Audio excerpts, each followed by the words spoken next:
Atar mo naman. Kain na tayo.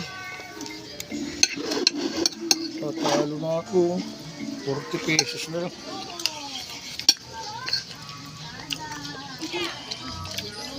Kalabasa. Pangpalinaw ng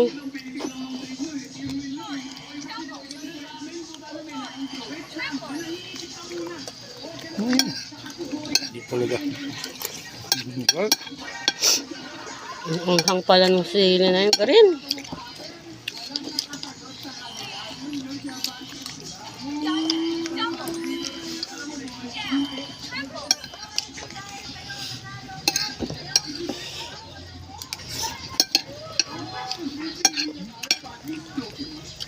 Sa susunod, ilagay natin ang bagong isda. Magmong ko sa'yo kung may kasunod pa yan. Ha? Ayaw ko sa'yo kung may kasunod pa yan. Bakit? Hindi nanunuot yung sa gulay eh. Kapag ka nagluluto ka, nanunuot sa gulay yung mga bagoong mga... Eh, bagong alamang to. Hindi man to bagong isda eh. Ano na nga eh. Ganun. Bento ka tapos...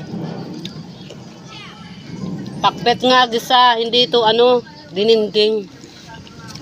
Pakbit nga eh. Kaya nilagyan ko lang to. Ginisa, pag pakbit, pakbit.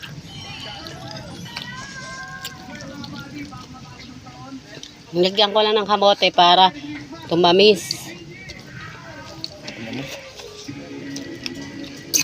Sayang sa dos.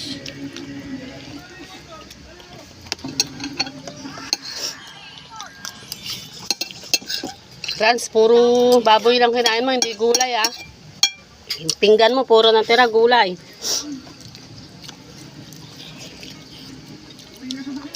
Ang anghang nitong sila. Baboy. Lagyan natin ng kalabasa. May kamatis.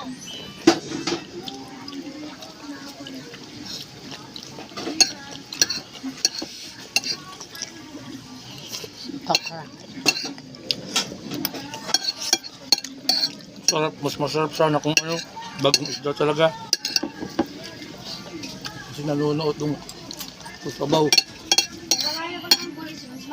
Ayaw niya ng bagong alamang ilagay. Gusto niya bagong isda. Ayaw mo Ilocano. talagang bumili.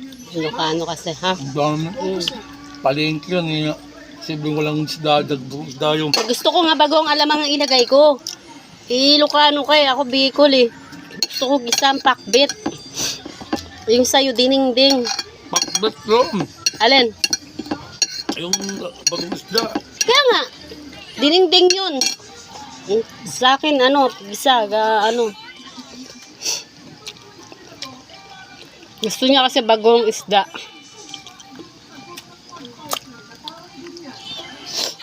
Ano kasi to eh. Yung kinamsyet. Kami Bicol. Si Ronald okay naman siya. Kaya gusto niya yung gulay ano. Bagoong isda ilalagay. Kaya ako gusto ko ano. Bagoong alamang.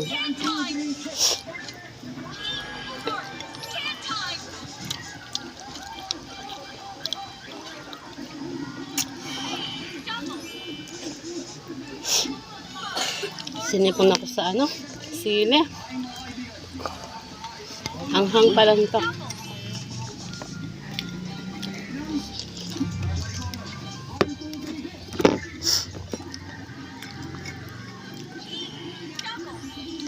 Harap ng pakbet.